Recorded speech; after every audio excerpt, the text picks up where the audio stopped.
ಪ್ರಿಯ ವೀಕ್ಷಕರೇ, KTN ಕನ್ನಡ ಸುದ್ದಿವಾಹಿನಿಯಲ್ಲಿ ತಮ್ಮೆಲ್ಲರಿಗೂ ಸ್ವಾಗತ. ಚಾಮರಾಜನಗರ ಜಿಲ್ಲಾಡಳಿತ ಭವನದಲ್ಲಿ ಬಾಂಬ್ ವಿಸ್ಫೋಟಗೊಳಿಸುವ ಬೆದರಿಕೆ ಇಮೇಲ್ ಕಳುಹಿಸಲಾಗಿದ್ದ ಹಿನ್ನೆಲೆಯಲ್ಲಿ ಇಂದು ಜಿಲ್ಲಾ ಪೊಲೀಸ್ ಇಲಾಖೆ ಸೂಕ್ತ ಬಂದೋಬಸ್ತ್ ವ್ಯವಸ್ಥೆ ಮಾಡಿ ತನಿಖೆ ಕೈಗೊಳ್ಳಿದರು. ಪೆಹಲ್ಗಾಮ್ ಮಾದರಿಯಲ್ಲಿ ಇಲ್ಲಿಯೂ ಕೂಡ ಬಾಂಬ್ ವಿಸ್ಫೋಟಗೊಳಿಸುವುದು ಎಂದು ಬೇನಾಮಿ ವ್ಯಕ್ತಿಯಿಂದ ಮೇಲ್ ಬಂದ ಹಿನ್ನೆಲೆಯಲ್ಲಿ ಮುನ್ನೆಚ್ಚರಿಕೆಯ ಕ್ರಮವಾಗಿ ಎಲ್ಲ ಇಲಾಖೆಗಳ ಅಧಿಕಾರಿಗಳು ಹಾಗೂ ಸಿಬ್ಬಂದಿಗಳಿಗೆ ಕಚೇರಿಯಿಂದ ಆಚೆ ಕಡೆ ಓಡಿಸಿ ಎಲ್ಲ ಕಚೇರಿಗಳನ್ನು ತನಿಖೆಗೆ ಒಳಪಡಿಸಲಾಯಿತು.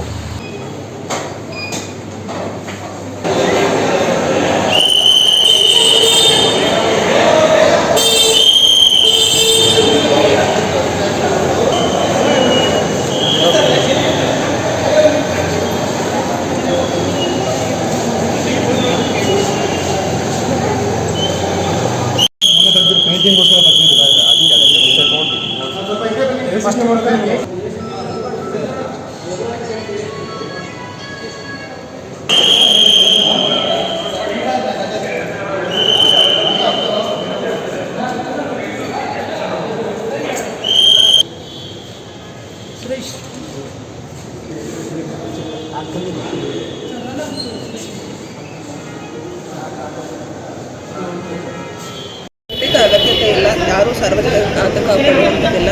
ಇದು ಪ್ರಿಕಾಷನರಿ ಮೆಜರ್ ಅಷ್ಟೇ. ಒಂದು ಅರ್ಲಿ ಮಾರ್ನಿಂಗಲ್ಲಿ ನಮಗೆ ಒಂದು ಇಮೇಲ್ ಬಂದಿದೆ. ಸೊ ಈ ರೀತಿ ಬಾಂಬ್ ಇಟ್ಟಿರೋದ್ರಿಂದ 3 ಗಂಟೆ ಒಳಗಡೆ ಇವ್ಯಾಕ್ಯುವೇಟ್ ಮಾಡಿ, ಅದರಿಂದ ಅಂತ ಕಾನ್ಸಿಕ್ವೆನ್ಸಸ್ ಇರುತ್ತೆ ಅಂತ. ಈಗಾಗಲೇ ಬೆಳಗ್ಗೆ ಸಿಮ್ ಪೊಲೀಸ್ ಸ್ಟೇಷನ್ಗೆ ಕಂಪ್ಲೇಂಟ್ ಕೂಡ ಕೊಡಿಸಿದ್ದೀವಿ. ಸ್ಟೇಟ್ನಲ್ಲಿ ಕೂಡ ನಮ್ಮ ಡಿಸ್ಟ್ರಿಕ್ಟ್ ಇನ್ಚಾರ್ಜ್ ಸೆಕ್ರೆಟರಿ ಅವರು, RC ಸರ್, DIG ಸರ್ ಅವ್ರ ಗಮನಕ್ಕೂ ತಂದಿದ್ದೀವಿ. ನಾವು ಸ್ಟ್ಯಾಂಡರ್ಡ್ ಸೆಕ್ಯೂರಿಟಿ ಪ್ರೋಟೋಕಾಲ್ ಇದೆ, ಅದನ್ನು ನಾವು ಫಾಲೋ ಮಾಡಿ ಇವ್ಯಾಕ್ಯುವೇಟ್ ಮಾಡಿ, ಈಗ ಬಾಂಬ್ ಸ್ಪಾಟ್ ಕೂಡ ಒಳಗಡೆ ಹೋಗಿದೆ, ಚೆಕ್ ಮಾಡಿಸ್ತೀವಿ. ಸಾರ್ವಜನಿಕರು ದಯವಿಟ್ಟು ಮಧ್ಯಾಹ್ನದ ಮೇಲೆ ಕಚೇರಿಗೆ 3 ಗಂಟೆ ಮೇಲೆ ಬನ್ನಿ, ಯಾರು ಬರೋದಿದ್ರು ಯಾವುದೇ ರೀತಿ ಆತಂಕ ಪಡುವುದಿಲ್ಲ. Just as a precautionary measure. ಅದು ನಿಜನ ಸುಳ್ಳ ಅನ್ನೋದನ್ನು ಪೊಲೀಸ್ನವರು ತನಿಖೆ ಮಾಡ್ತಾರೆ. ಆದರೂ ಕೂಡ ಆ್ಯಸ್ ಅ ಪ್ರಿಕಾಷನರಿ ಮೆಜರ್ ನಾವು ಇವ್ಯಾಕ್ಯುಯೇಷನ್ ಮತ್ತು ಬಾಂಬ್ ಸ್ಪಾಟ್ ವೆರಿಫಿಕೇಷನ್ ಎಲ್ಲ ಸಿಬ್ಬಂದಿಗಳನ್ನು ಯಾರು ಒಳಗಡೆ ಇರಬಾರ್ದು, ಸಾರ್ವಜನಿಕರನ್ನು ಹೊರಗಡೆ ಕಳಿಸಿದ್ದೀವಿ.